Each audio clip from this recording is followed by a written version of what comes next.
2014 के बाद ऐसे 14 मौके आए हैं जब मुख्यमंत्री के सिलेक्शन की प्रक्रिया में भारतीय जनता पार्टी ने आम लोगों, खासकर मीडिया को चौंका दिया। हालिया उदाहरण मध्य प्रदेश, छत्तीसगढ़ और राजस्थान का ही ले लीजिए। इन राज्यों में मुख्यमंत्री की चयन की प्रक्रिया काफी सुर्खियों में भी रही थी।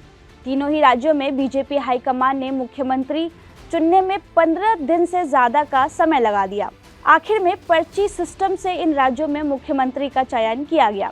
राजस्थान में पर्ची से सीएम सिलेक्शन का वीडियो तो सोशल मीडिया पर खूब वायरल भी हुआ था। वीडियो में भारतीय जनता पार्टी के कद्दावर नेता वसुंधरा राजे एक पर्ची पढ़कर मुख्यमंत्री के नाम की घोषणा करती नजर आ रही थी। उन्हें यह पर्ची राजनाथ सिंह ने दी थी। अब ये किसी को नहीं पता कि राजनाथ सिंह को ये पर्ची किसने दी थी। ये तो हुई हाल के चुनाव की बात, लेकिन बीजेपी ने साल 2014 से ही इस प्रथा की शुरुआत कर दी थी। उन्होंने इसी सिस्टम के तहत गुजरात में आनंदीबेन पटेल और विजय रूपाणी को मुख्यमंत्री बनाया था। इसी लिस्ट में उत्तराखंड के त्रिवेंद्र सिंह, तीरथ सिंह और पुष्कर धामी, झारखंड में रघुबर दास, यूपी में योगी आदित्यनाथ का नाम भी शामिल है। एसएमएस रिपोर्ट में जानते हैं कि बीजेपी में कैसे चुना जाता है मुख्यमंत्री और पर्ची सिस्टम की प्रथा पार्टी के लिए कितनी फायदेमंद साबित होती है। पहले जानते हैं कि कोई भी पार्टी नॉर्मली कैसे सीएम चुनती है। संवैधानिक जानकारों के मुताबिक चुनाव के बाद जिस दल के पास बहुमत होता है, वो दल सभी विधायकों के साथ एक औपचारिक मीटिंग आयोजित करता है। इसे विधायक दल की बैठक भी कहा जाता है। विधायक दल की बैठक में सभी विधायकों से नेता के बारे में पूछा जाता है। अगर इस मीटिंग में किसी एक नाम पर सहमति नहीं बनती है तो वोटिंग की प्रक्रिया अपनाई जाती है और जिसे ज्यादा वोट मिलता है उसे ही मुख्यमंत्री बनाया जाता है और फिर राज्यपाल विधायक दल के नेता को मुख्यमंत्री नियुक्त करते हैं। अब समझते हैं कि बीजेपी में सीएम कैसे चुना जाता है। भारतीय जनता पार्टी के अध्यक्ष जेपी नड्डा के मुताबिक पार्टी के पास अपने कार्यकर्ताओं का एक विशाल डेटा बैंक है, जिसका समय समय पर अध्ययन किया जाता है। पार्टी के अंदर किस राज्य में मुख्यमंत्री कौन बनेगा, ये चयन प्रक्रिया चुनाव से पहले ही शुरू हो जाती है, लेकिन पत्ता आखिरी में खोला जाता है। उन्होंने अपने एक बयान में कहा कि पार्टी के सभी कार्यकर्ताओं पर गहराई से नजर रखी जाती है। जिसे मुख्यमंत्री या मंत्री बनाना होता है, उनके इतिहास, उनकी गतिविधियां और उनकी प्रतिक्रियाओं पर नजर रखी जाती है और कोई भी फैसले उसके अनुसार ही लिए जाते हैं। अब एक सवाल ये उठता है कि बीजेपी का ये जो पर्ची सिस्टम है वो कितना कारगर है।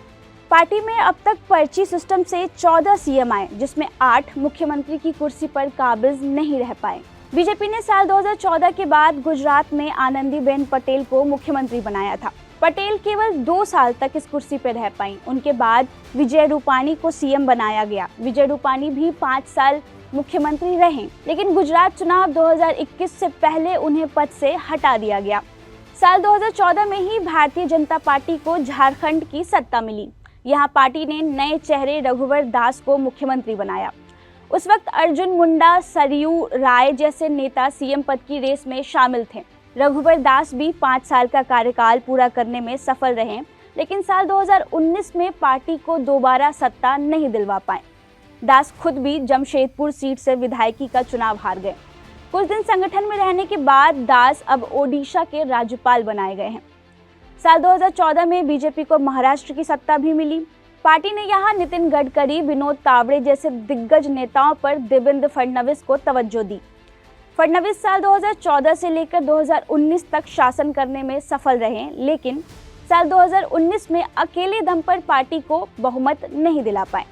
वर्तमान में फडणवीस गठबंधन की सरकार में उप मुख्यमंत्री हैं। साल 2016 में असम की सत्ता में आने के बाद भारतीय जनता पार्टी ने सर्बानंद सोनोवाल को मुख्यमंत्री बनाया। साल 2021 में सोनोवाल से यह पद ले लिया गया। कहा गया कि सोनोवाल अपने इलाके में अच्छा परफॉर्मेंस नहीं दे पा रहे हैं। साल 2017 में बीजेपी को 3 राज्यों की सत्ता मिली। हाईकमान ने यूपी में योगी आदित्यनाथ, उत्तराखंड में तीरथ सिंह रावत और गोवा में मनोहर पारिकर को मुख्यमंत्री बनाया। अब यूपी के सीएम योगी आदित्यनाथ को छोड़ दे तो बाकी ही दोनों मंत्री अपना कार्यकाल पूरा नहीं कर पाए। उत्तराखंड की बात करें तो बीजेपी ने यहाँ त्रिवेंद्र की जगह तीरथ सिंह रावत को मुख्यमंत्री बनाया था, लेकिन कुछ ही दिनों में उनकी जगह पुष्कर सिंह धामी को मुख्यमंत्री बना दिया गया। त्रिपुरा में भी साल 2018 में चुनाव जीतने के बाद भारतीय जनता पार्टी ने विप्लव देब को मुख्यमंत्री बनाया, लेकिन साल 2022 में उन्हें पद से हटा दिया गया। देब की जगह पर मणिक साहा को राज्य की कमान सौंपी गई। रिपोर्ट थी अविनीश मिश्रा की। ऐसे ही रिपोर्ट्स के लिए देखते रहें एबीपी लाइव। धन्यवाद।